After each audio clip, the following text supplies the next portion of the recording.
This is Marcus Whitney's audio universe. Like, you gotta do the work. You gotta show up and just do the work.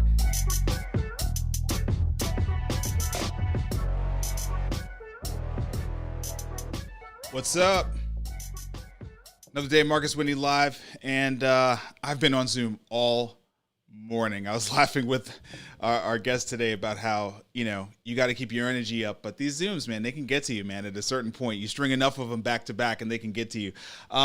Without further ado, I'm super excited about my guest today. We're going to have a great conversation about the importance of technology in the role it can play in economic mobility for people, and sort of the underrepresentation that we have in the tech industry today, and how people have used their power and their privilege to dedicate their life and their resources to be able to make a real impact there. And obviously that means a lot to me as somebody who changed their life via the power of learning how to code. So without any further ado, I'm super excited to have my new friend, Chok, on the show. Chok, what's going on, brother? Hey, Marcus, thanks for having me. Man, great to have you here, man. So look, I just wanted to kind of dump a little bit into your background and just, sort of understand better about how you actually, made your career in tech. How did you, find this as a path for you before we get into, what you've been able to do at Kenzie Academy? Cool. So yeah, I see myself as an outsider to tech. I'm an immigrant from a little country in Asia called Malaysia. I came to the States about 20 years ago. I always joke to my students that I came here with two bags, two suitcases, and a pocket full of hope and dreams. I found that I didn't know anybody here. I didn't even know how to break into opportunities in this brand new country. What I did have for me was my engineering education and training. But over the years, a lot of doors opened for me through a lot of hard work, but also through a lot of through networking and through friends and mentors. And I've been able to build a pretty decently successful career in tech. First, my first 7 years as a technologist in Wall Street, working at Goldman Sachs, Bank of America, and then the next few years in Silicon Valley, working back then for a young guy named Sam Altman in his last company, which Sam, of course, went on to be head of Y Combinator and started OpenAI with Elon Musk. I then went on to found my first startup, my first company about 10 years ago, trying to solve the talent crunch in Silicon Valley by going overseas to Vietnam to hire and train raw talent, and connecting those talent to companies in the US like Google and Meetup.com, NerdWallet, that desperately needed talent to build their products. So did that for 10 years before stepping down to start Kenzie Academy. Yeah, that's an incredible run. For people who are uninitiated, you sort of breeze through the name Sam Altman, but Sam took the reins of Y Combinator, which is without a doubt the most famous accelerator in the history of the market of accelerators, really sort of the founding accelerator, if you will. He took it over from Paul Graham, who was the founder, ran it successfully for many, many years before turning that over to Michael Siebel, who's currently the president. So that's a big name in Silicon Valley. So to be able to have worked with somebody sort of at that level is really, really big. And then your company was successful over the course of the 10 years as well, right? The one where you were basically filling the gap on the talent, leveraging overseas talent. Yep, we grew it to about 300 people, and it's growing. And we started solving the problem in Silicon Valley and quickly realized that the talent famine is actually global. So today we are helping to build a payment wallet system in Nigeria. We work with fitness tech startups in New Zealand. We have clients in Southeast Asia, in South America, all around the world. So we're able to build a pretty successful global business using global talent.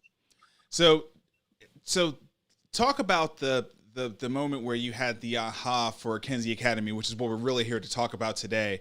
As you've had this incredible story as an immigrant coming to this country, being able to get into the tech industry, and clearly, you're going from arriving with two bags in your hands, as you said, to working with, one of the biggest names in Silicon Valley, co-founding a company, growing it to 300 people. I mean, these are just incredible successes, and they're all happening as a result of technology. What are you seeing around you while this is all happening that is starting to make you think a little bit differently from your own personal experiences, knowing how technology, benefited you, but just, you're now knee deep in it. What are you seeing around you?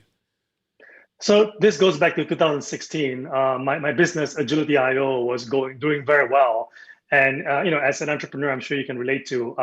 While I was growing my company, I kind of didn't have much time. I watched my kids grow up. I totally missed that whole journey. So I was about to actually step down, get a beach house by the Jersey Shore, and then spend more time with the kids.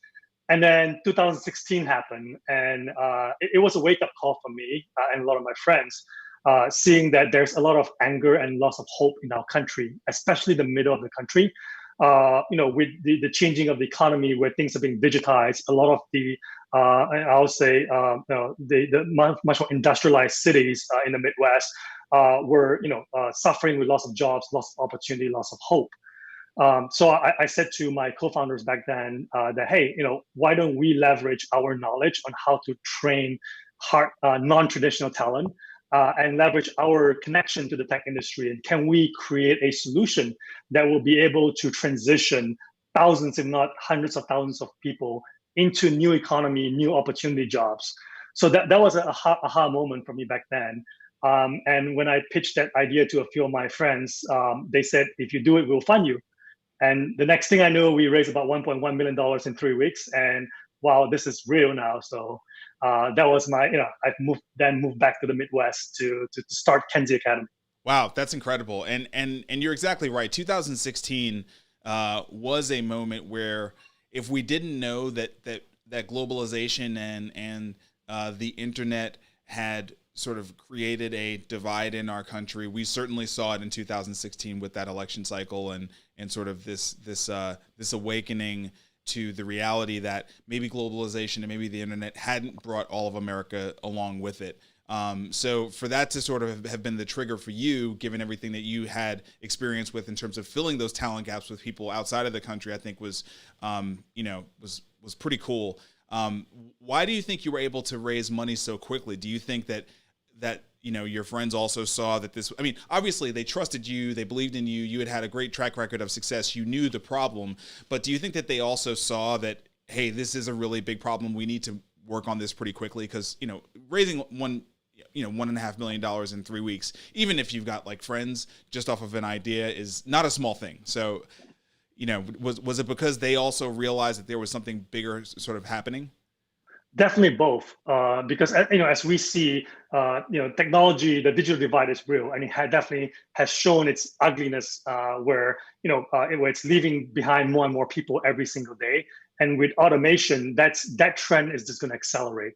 So a lot of my friends and other investors saw that, and we saw that the current offerings in the market were not designed to scale.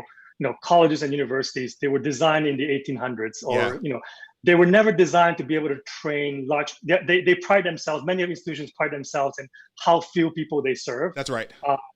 And it was never designed to scale to train as many people as possible. So we saw an urgency, a need to create a new model, a new system that can really provide, that really provides equality to everybody, where everyone who's willing and able will have equal opportunity, equal access to high quality training and access to opportunities. People always say that talent is equally distributed, but opportunities are not.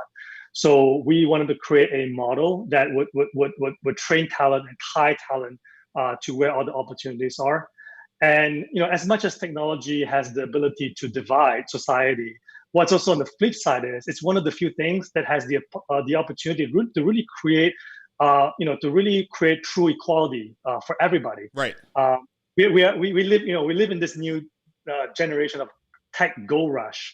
That regardless of your background, the color of your skin, your sexual orientation, or whatever it is, it doesn't matter. As long as you have the right skills and the right connection, you will have an opportunity to change your lives and really break into this new opportunity. So that's why we see that tech is going to be a major driving force to be able to transform a lot of people into this new economy. So Now, talk about Kenzie Academy, because there are definitely many, tech schools out there. I mean, there's everything from like the old school ITT, academy, tech, trade school, to many, General Assembly. There's many different coding boot camps that are out there. Talk about, what you brought into the Kenzie Academy model, given your background, your personal experience, and also the experience of your company, Agility. Yep. So when we started Kenzie, we saw that with the boot camps, they work great as a finishing school for many people who already have degrees, and instead of doing a master and MBA, wanted to do a boot camp and then make their way into tech jobs. But the demographic that we really want to serve, the people who are underserved, the underrepresented, especially people who don't have college degrees and come from frontline work, non-white collar jobs. I feel like the whole ed tech industry was over-indexed for just focusing on training people for skills. Mm-hmm. And what was neglected was the soft skill piece of it.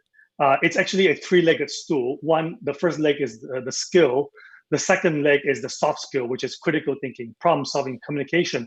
A lot of things that you and I, we all take for granted, especially if we come from a higher ed background. That is equally as important to get people employable, which was not being as emphasized in other programs. And then the third piece of it is mental health. When you deal with a lot of people at the bottom of the economic pyramid, there's a lot of anxiety, a lot of imposter syndrome, and mental health that they're battling, just because all the challenges that they deal with in life that a lot of people who came from privilege never have to deal with. So we believe that to really make someone be successful and get them into a successful career, we need to tackle all three pieces. So Kenzie was specifically designed around this underserved community to create an environment where we can deal with imposter syndrome and all that, and also create an environment with like-minded people like themselves, where they feel confident and they feel supported, so that they have an equal chance towards a lucrative career in technology. So doing things very, very differently and creating a model that is specifically designed for this underserved population. So when we talked about having you on the show, you were like, that's cool and all, but I want to make sure that we, give an opportunity to actually hear from one of the Kenzie students. And so I thought that was a great idea. So can you tell us just a little bit about the student we're about to hear from? Yeah, Brandy is one of my favorite students, although I'm not allowed to pick favorites. And yeah, she everyone talks about how underrepresented tech is, and like a black developer is sometimes you go to a company, you see one black developer among a sea of whites and Asians and all, and then a black female developer is even more of a unicorn. Yes. And at Kenzie, you have no idea how many black female developers we have that are really they're kicking ass. They have great work ethic. They're very smart. They work hard. And Brandy is one of them. Definitely, she's had overcome a lot of adversity, challenges in life, but that has not set her back. And despite everything that goes against her, she pushed herself through, and is about to complete Kenzie, and hopefully be able to land a highly lucrative job in very soon. That's amazing. So without further ado, let's quickly hear from Brandy and see what she has to say about her experience at Kenzie. My name is Brandy Khan, and I'm a software student at Kenzie Academy. Prior to attending Kenzie Academy, I was a stay-at-home mom for 11 years, spending 6 of those years also homeschooling my 3 children. What spurred me into tech was a childhood passion for computer engineering, as well as recent hardships of my husband becoming injured and also being unable to find a job in the workforce. Spending 1 year with no income was really tough for my family, and so I decided I needed to get a skill that no one could take from me and would make me more competitive when applying for positions. My goal in tech is to work for a company that's really more family focused and more open to me spending that time with my family, as well as accomplishing my goals with this company. I really love debugging and really solving the puzzle of code, and so I'm really excited to get started doing that. Have a great day. Thank you. That's awesome, man. It's stories like Brandy and many others that motivates me to wake up every day and keep pushing. And we always say that if we are successful at what we do, we will have a chance to remake the composition of the tech industry, and really bring in a lot of talent and voices and ideas that currently are on the sidelines. I don't think people understand just how incredibly transformational tech can be in this current economy. I've spent a lot of time over the last week talking about my book, and my book starts with me dropping out of college, and I was just too immature for college at the time. No knock on higher education, but it does start with me dropping out of college, and then next thing I knew, I had a family, and next thing I knew, I was, in a way, a frontline worker. I was waiting tables and living in a week-to-week motel, and you sort of like look up and you find yourself in these situations. And I was very, very lucky that my uncle, rest in peace, Uncle Otis, he was a programmer at IBM. And when I was young, one of the gifts he gave me for Christmas one year was an IBM PC Junior.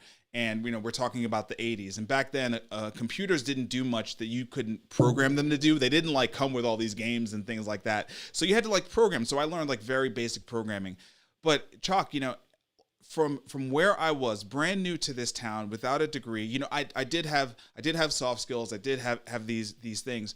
But teaching myself how to code took me out of that situation that was very, very tenuous, into a situation where I was making $45,000 a year and I had benefits.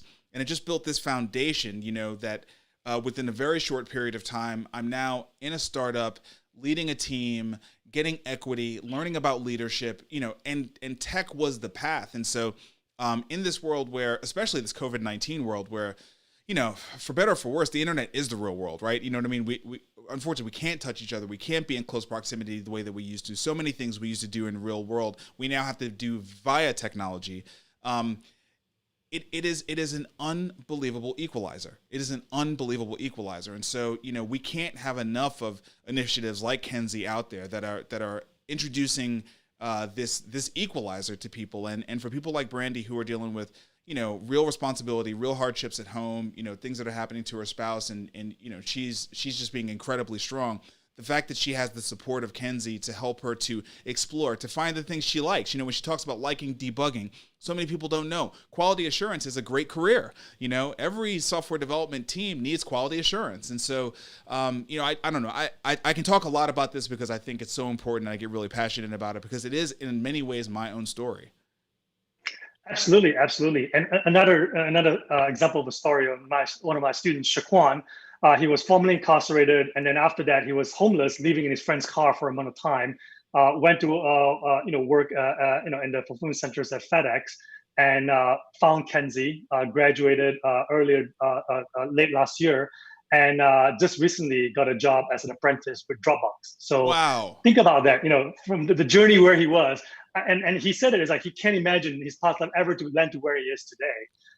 Tech is a huge equalizer in our generation. Yeah. And it all goes back to if you're willing to put in the effort. Yes. The first part is definitely you need to get rid of the victim's mindset and tune yourself to a growth mindset. And that's what we do at Kenzie is we surround our students in an environment among all people, all like-minded people who has that growth mindset. And after the 12 months of training and after 12 months of being with people like this, you catch the growth mindset code, and that changes the way you think, the way you approach things and all. And hopefully that would give our graduates an unfair advantage or an equalized advantage to get into the tech industry. Yeah, everything you just said is so incredibly important, and when you think about the things that make somebody employable, you mentioned the soft skills, the growth mindset is one of them. People don't know, but people hire based on energy as well, and they're looking for optimistic people that are going to bring ideas and a can-do attitude and those kinds of things. And especially in the technology space, that's such an important, mindset to be able to bring to the table. You need to be, you need to have healthy skepticism. You need to make sure things actually work. It is engineering at the end of the day. We don't want to have, optimism in the face of facts, but at the same time, you do need to have strong belief in yourself. That's, that's kind of what I think about it when I think about the growth mindset. I think about how important it is to believe in yourself and to believe that, yes, there are obstacles out there that they're real. They're real. I don't want to invalidate those obstacles, but the belief that, with the right amount of support and the right amount of effort, that you can be successful. Absolutely, absolutely. And like not everyone makes it to the program, and people who are successful all has that traits that you talk about. And there are people who go in who don't put in the effort, or is constantly playing the victim mindset, blaming when everything goes wrong, blaming everyone but themselves without taking ownership of their own life. And what we tried our best to do at Kenzie is, to show them the opportunities, show them a better way, and then we will do our best to get them connected. And that's I think one of the differentiations of Kenzie. Instead of just focusing on the skills, these are all the we call this a 360 education and training. And then we bring in speakers and all to show them that, hey, you're not an outsider. You're no different than someone who's made it in the industry. You can, as long as you put in the effort and have the right thinking, you can be as successful, if not more successful, than some of the speakers. That's amazing. So talk a little bit about the structure of the company. Whenever you hear about things that are mission driven, I think we can't help it. Our minds immediately go to not for profit. You know what I mean? It's just we have these really bad associations in our mind, and that's one of them. And so I asked you, hey, is this a for-profit? Because it is very mission-driven. It's a mission-driven business. And you said it's a for-profit. Can you talk, as someone who has, worked with very successful business people, been a successful business person, as you endeavored to do this, how have you thought about the scalability, the profitability, what success means for Kenzie as a for-profit that exists to achieve a mission? So when we started Kenzie, that did cross our mind. Do we run this as a nonprofit? Do we run this as a for-profit? And prior to Kenzie, there are a lot of nonprofits that are in this space serving this demographic that we serve, but they tend to be small and usually mostly localized and not very scalable. Okay. So when we put our minds to this, for me to force myself to delay my retirement to come in and do this, I want to make sure that we can do something scalable that touches a lot of lives as much as possible because of how urgent the problem is. So when we thought about it, so the reason we decided as a for-profit model is that with a for-profit model, we can galvanize the right level of resources and talent. That will be able to, with all the smart minds, we can really solve this big problem at scale. And with a for-profit model, we're able to attract, people coming from who used to work at LinkedIn, Facebook, Google, Microsoft, and a lot of other tech companies that we will not be able to attract as a nonprofit model. And then secondly, I've never run a nonprofit and don't even know how to go about it. And I instead of running something where I constantly have to raise money with funders that all maybe have their different views on how things should be doing, right? I'm pretty stubborn. I have because I've done this before for the last 10 years.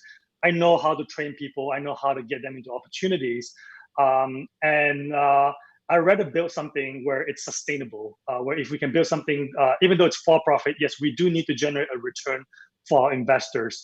But we will also align ourselves with investors who believe in the mission, who believe in the impact.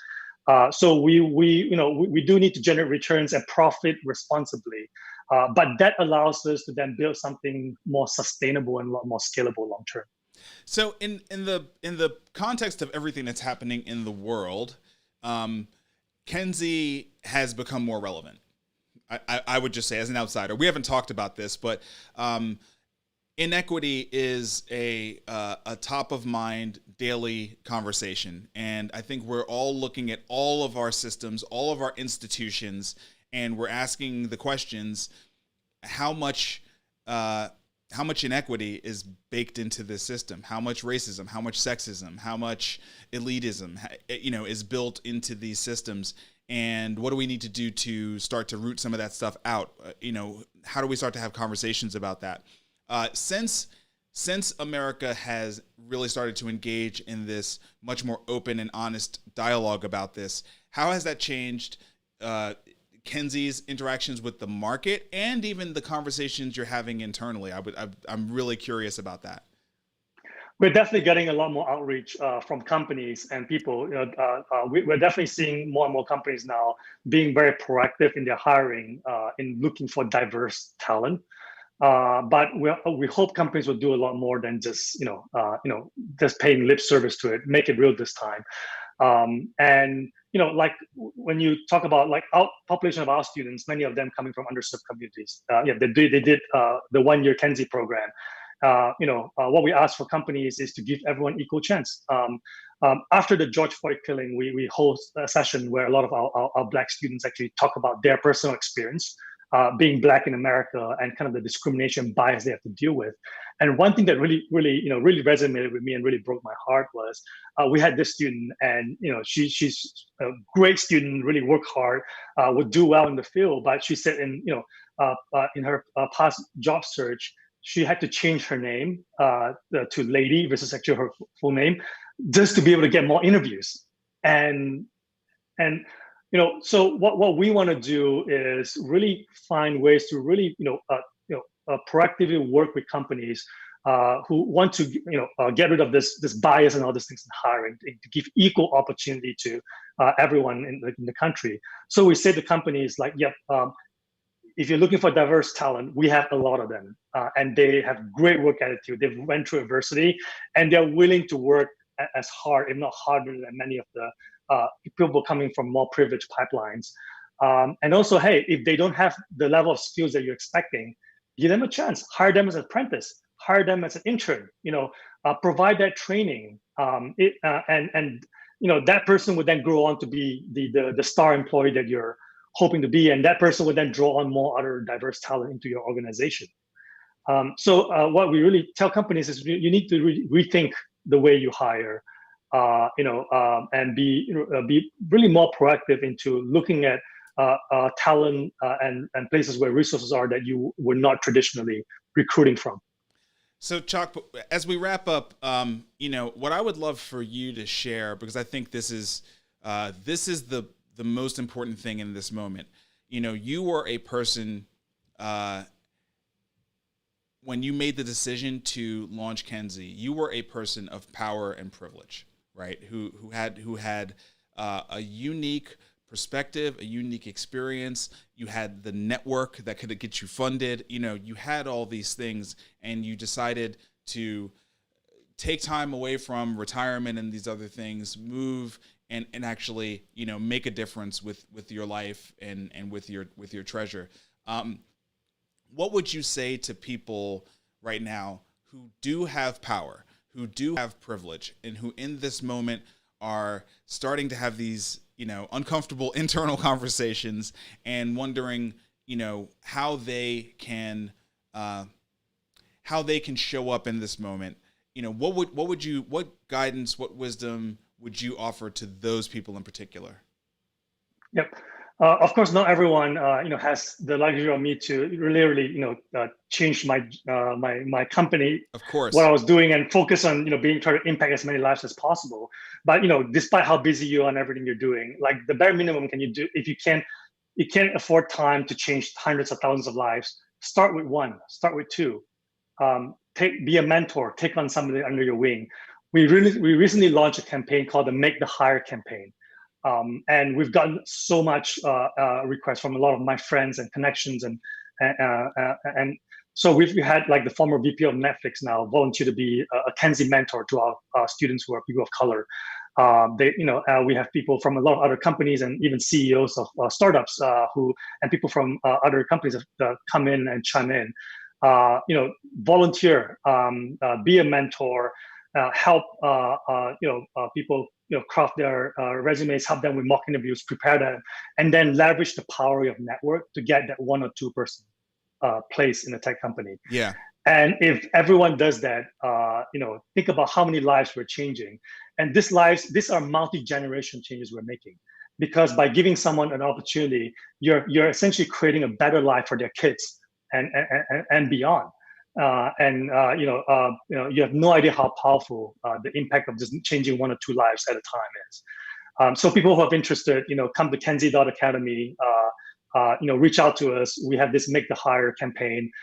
If you're interested to be a mentor, we're happy to pair you one of our students who has a great story to share, and hopefully you'll be motivated by the amount of passion they have.